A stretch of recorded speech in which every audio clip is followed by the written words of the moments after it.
Graças e paz, meus irmãos. Boa noite a todos. Estamos aqui para mais um estudo bíblico no nosso canal sobre o Catecismo Maior de Westminster. Chegamos hoje à pergunta de número 54. Nós vamos estudar o terceiro estágio da exaltação de Cristo, né? No início eu havia dito para vocês que eram quatro. Eu esqueci de mencionar, eu acho que eu esqueci de mencionar na semana passada que a pergunta 53, ela trata também do quarto estágio, que é a segunda vinda de Cristo. Por isso que nós vamos hoje estudar o terceiro estágio, mas a última pergunta do catecismo relacionada ao estado de exaltação de Cristo, que é a de número 54. Também quero já dizer de antemão para que você fique com a sua Bíblia a postos aí, porque o software que eu uso aqui não está funcionando, não identifiquei o porquê. Então fique com ela a postos para você acompanhar as leituras bíblicas que nós faremos ao longo dessa noite. A pergunta 54, eu vou projetar. Depois eu quero ler com os irmãos Mateus 26, verso 64, em preparação para o nosso estudo. Pergunta 54. Como Cristo é exaltado em sentar-se à destra de Deus? Cristo é exaltado em sentar-se à destra de Deus, em ser Ele, como Deus homem, elevado ao mais alto favor de Deus, o Pai, tendo toda a plenitude de alegria, glória e poder sobre todas as coisas, no céu e na terra, em reunir e defender a sua igreja e subjugar os seus inimigos, em fornecer aos seus ministros e ao seu povo dons e graças, e em fazer intercessão por eles. E Mateus 26, 64, gostaria de projetar, mas não vou conseguir. O texto diz assim: Respondeu-lhe Jesus: Tu o disseste, né? Aqui Jesus está respondendo ao sinédrio. Tu o disseste. Entretanto, eu vos declaro que desde agora vereis o Filho do Homem assentado à direita do Todo-Poderoso e vindo sobre as nuvens do céu. Então, o terceiro e quarto estágio da exaltação estão aqui antecipados pelo Senhor Jesus Cristo. Essa resposta ao sinédrio. Vamos orar para nós iniciarmos? Agradecemos, Senhor, o tempo que teremos agora de estudo da Tua Palavra. Pedimos Teu auxílio e iluminação, consideração desse tema do estado da exaltação de Cristo, o terceiro estágio, o assentar-se à direita do Pai. Nós pedimos que o Senhor nos conduza nesse propósito santo e que nós, Senhor, não só aprendamos a respeito do Senhor, mas como que isso também impacta a forma como nós devemos viver nesse mundo. Ajuda-nos neste santo propósito, no nome de Jesus. Amém. Bom, meus irmãos, então hoje, como já disse, vamos estudar o terceiro estágio da exaltação, do estado de exaltação de Cristo. Nós já vimos, então, a sua exaltação na sua ressurreição, o primeiro estágio, na sua ascensão, o segundo estágio, e o seu retorno em glória, o quarto estágio, foi apareceu na semana passada, junto com a ascensão de Cristo. E o terceiro, portanto, antecipado aqui nesse texto de Mateus 26, e aqui na pergunta 54 do Catecismo, que apresenta Cristo como sendo exaltado ao assentar-se à direita de Deus Pai, nessa posição onde ele manifesta a sua glória e a sua autoridade de diversas maneiras. A sua autoridade é manifesta, primeiro, pela sua elevação suprema. Quando nós observamos, antes mesmo de entrar no estudo propriamente dito, essa expressão assentado à destra de Deus Pai, né? Deus o Pai, a gente precisa entender que ela não diz respeito a um lugar, literalmente falando a um lugar, mas a uma posição de poder e glória que Cristo agora possui, tendo o domínio sobre tudo e todos, garantindo benefício ao seu povo.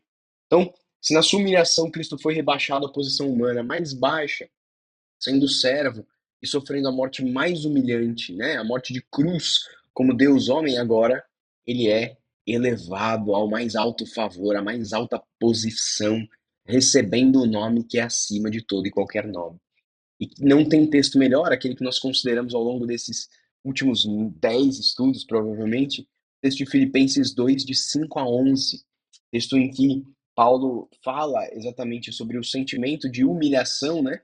A, a, a humilhação a qual Cristo se submeteu como modelar, exemplar para conduta e comunhão cristã, mas terminando justamente com a descrição da sua exaltação. Então, Filipenses 2, de 5 a 11, diz assim: Tende em vós o mesmo sentimento que houve também em Cristo Jesus, pois ele, subsistindo em forma de Deus, não julgou como usurpação ser igual a Deus. Antes, a si mesmo se esvaziou, assumindo a forma de servo, tornando-se em semelhança de homens, e reconhecido em figura humana, a si mesmo se humilhou, tornando-se obediente até a morte e morte de cruz. Pelo que também Deus o exaltou sobremaneira, e deu o nome que está acima de todo o nome, justamente aquilo que nós consideramos agora, para que ao nome de Jesus se dobre todo o joelho nos céus, na terra e debaixo da terra, e toda língua confesse que Jesus Cristo é Senhor, para a glória de Deus Pai. Então, como a, esse primeiro movimento da ascensão do Senhor Jesus Cristo ao chegar nas regiões celestiais e receber esse lugar de poder, consequentemente, que é aqui descrito pelo nome elevado acima de todo nome, o nome que é elevadíssimo, né? Também como uma implicação da sua exaltação máxima, o catecismo destaca que ele tem aí a plenitude de glória, alegria, glória e poder. Interessante porque ele que antes sofrera, agora goza da alegria, da glória e do poder que são exclusivos às regiões celestiais. Ele que esteve nas regiões inferiores da terra, agora é elevado nestas condições à região celestial. Atos 2:28, o texto diz: fizeste-me conhecer os caminhos da vida, encher-me-ás de alegria na tua presença. Mais à frente também existe uma referência ao Salmo 16, né? Na tua presença, delícias perpetuamente. Então é justamente esse salmo messiânico que retrata a, a, a experiência de Cristo no céu como sendo gloriosa, agradabilíssima, né? Além do mais, antes da sua encarnação, os ofícios de Cristo na Trindade diziam respeito à criação, revelação e expiação, de maneira resumida. Tendo cumprido o seu ministério terreno, sido ressuscitado dentre os mortos, Cristo agora recebe o poder, o domínio absoluto sobre todas as coisas, no céu e na terra. Ele recebe esse domínio sobre tudo, né? O catecismo está falando sobre isso, né? Poder sobre todas as coisas no céu e na terra. Então, essa é a realidade que Davi antecipou no Salmo 110, que foi repetidamente ratificada no Novo Testamento por uma grande variedade de autores. Então, Pedro cita no seu sermão, lá em Atos 4, o autor aos Hebreus cita esse mesmo texto. Nós temos várias citações desse texto, e entre estes citadores do Salmo 110 está o apóstolo Paulo. Lá em Efésios 1:22 ele cita e diz assim: e sujeitou todas as coisas a seus pés, e sobre todas as coisas o constituiu como cabeça da igreja. Aliás, essa não é a citação exata, né? Mas é a mesma ideia que é retratada no Salmo 110, que é citada em Coríntios, na verdade, quando Paulo fala, né, que Cristo tem ali os seus inimigos sob o estrado dos teus pés, que a gente vai considerar daqui a pouco. Mas é justamente esse governo absoluto do Senhor Jesus, que, como nós já falamos na semana passada, também se reflete na sua grande comissão aos seus discípulos. Lá em Mateus 28, verso 18, o texto diz: aproximando-se Jesus dos seus discípulos, falou, dizendo: toda autoridade me foi dada no céu e na terra. Então, esse é o fundamento da grande comissão que nós temos de evangelização, de fazer discípulos. Os discípulos devem proclamar o evangelho com base no direito conquistado por Cristo com a sua vitória sobre o maligno. A grande comissão, portanto, ela começa com uma verdade que a possibilita. Cristo venceu. Esse mundo é dele. A missão é possível porque Cristo venceu. Isso é importante porque traz uma implicação essa autoridade, né, do nosso Senhor sobre todas as coisas nos céus e na terra, nos encoraja no cumprimento dessa tarefa missionária. A missão, ela fundamenta-se naquilo que Cristo fez. Nós vamos ao mundo sabendo que esse mundo é do nosso Deus, que esse mundo pertence ao Senhor, sabendo que nós temos o direito de anunciá-lo, porque tudo pertence a Deus, porque ele já reina sobre esse mundo. E esse poder absoluto de Cristo tem um propósito que é muito bem declarado, né? Nós lemos aí em Efésios 1:22, ah, mas essa realidade, né? Ela merece ênfase. O fato de que Cristo, enquanto ele está sentado à destra de Deus, ele não é só um recebedor passivo do domínio do poder, da majestade, da glória. Ele não está só sentado recebendo e usufruindo. Não. O catecismo passa agora para uma perspectiva ativa, dizendo que ele está ativamente engajado na continuação da sua obra mediatória com relação ao seu povo. E como é que ele faz isso? O catecismo mostra para nós aí, reunindo os seus eleitos, protegendo a sua igreja, né, defendendo a sua igreja, subjugando os seus inimigos, fornecendo aos seus ministros e ao seu povo dons e graças e intercedendo por eles dessas 5 maneiras. Então, na posição em que Cristo agora está, ele reúne a sua igreja. Ele, numa profecia de Isaías, isso é antecipado, né? Isaías 56, verso 8. O texto do profeta diz assim: Assim diz o Senhor Deus, que congrega os dispersos de Israel. Ainda congregarei outros aos que já se acham reunidos. Então, o Senhor aqui é identificado como aquele que congrega os dispersos, que ajunta os exilados. É isso que Deus fez quando trouxe da Babilônia os cativos, né? Essa profecia está nesse contexto de resgate do povo do exílio babilônico, mas a promessa ela vai além, porque Deus promete que ajuntaria outros exilados a estes exilados. É o que Cristo faz. Os dispersos têm sido congregados, têm se reunido em congregação. Por isso que o autor dos Hebreus diz que nós não devemos deixar de nos congregar, porque nós estamos sendo reunidos num povo com objetivos. Você não pode deixar de estar com o povo de Deus, né? Então, os dispersos têm sido congregados e assim vai ser até o retorno do Salvador, quando nós seremos todos congregados junto de todos os povos, línguas e nações.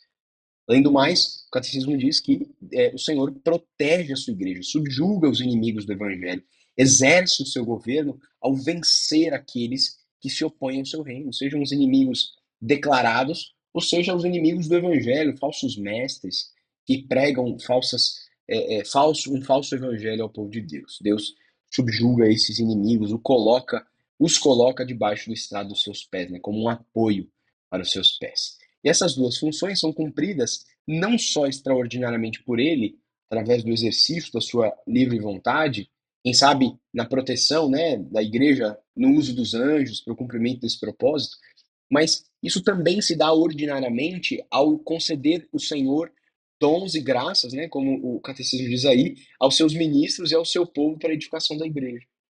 O autor aos Efésios, no caso Paulo, ele no capítulo 4, versos 11 e 12, ele diz isso. Ele fala assim: Ele mesmo deu uns para apóstolos e outros para profetas e outros para evangelistas e outros para pastores e mestres. Com qual objetivo? Verso 12. Com vista ao aperfeiçoamento dos santos, para a obra do ministério, para a edificação do corpo de Cristo. Então, a reunião do povo eleito de Deus se dá pela pregação do evangelho. E a proteção diante dos inimigos, por vezes, também, porque Deus chama ministros, oficiais e líderes diversos para protegerem e conduzirem o seu povo. Então, ele dá dons ao seu povo, aos seus ministros, para que eles conduzam a igreja da qual ele é o cabeça e o supremo pastor. E, por fim, o catecismo conclui dizendo que no cumprimento das suas funções, essa posição de poder e glória, Cristo exerce continuamente o seu sacerdócio ao interceder sempre por seu povo diante do Pai, garantindo a ele sempre a graça e o favor divino. Lá em Romanos 8, verso 34, Paulo fala sobre isso, né? Ele questiona: quem nos condenará? Pois é Cristo Jesus quem morreu, ou antes quem ressuscitou. E aí ele caracteriza o Senhor Jesus dizendo: o qual está à direita de Deus e também intercede por nós. O autor dos Hebreus também fala isso, né? Que nós temos um sacerdote que está sempre a interceder por nós. Mas eu não quero entrar muito no assunto da intercessão de Cristo, porque nós vamos considerá-la na semana que vem. Por hora, basta que eu diga que Cristo intercede por nós e que essa é uma bendita segurança. Nós temos, inclusive, um vislumbre da intercessão de Cristo por nós lá em João 17. Então, faça esse exercício durante essa semana, leia João 17, perceba a sublimidade do fato que é ter o nosso Redentor, o Deus homem, Filho de Deus, a segunda pessoa da Trindade, orando, nos colocando, nos elevando diante do Pai nas suas próprias intercessões. Então, esse é o estado da exaltação de Cristo. Assim, nós concluímos esse assunto um tanto quanto longo dentro dessa sistematização que envolveu tanto o estado da humilhação quanto o estado da exaltação de Cristo. Concluímos aqui com à destra de Deus, sabendo que o último estágio da exaltação é o retorno em glória do Senhor, é a manifestação suprema, onde ele não só manifesta o seu poder, mas exerce o seu poder, subjugando esse mundo finalmente à sua própria vontade. Então, vamos orar e encerrar o nosso estudo nessa noite.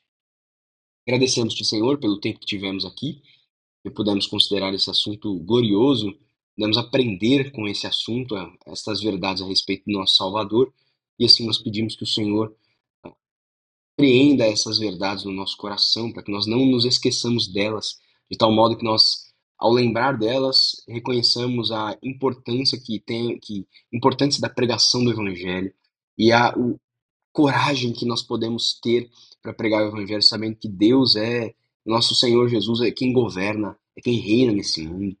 Nós nos lembramos de que Ele é quem nos protege, Ele é quem nos reúne ordinária e extraordinariamente através do exercício das suas próprias funções. É Ele quem nos capacita também para a condução da Igreja de Cristo, para a nossa relação entre irmãos nesse povo, nesta família. Assim, nós pedimos estas coisas no nome de Jesus Cristo, nosso mediador. Amém. Senhor. Irmãos, que Deus os abençoe. Desejo a todos aí um bom resto de quarta-feira, um bom resto de semana. Até mais. Tchau, tchau.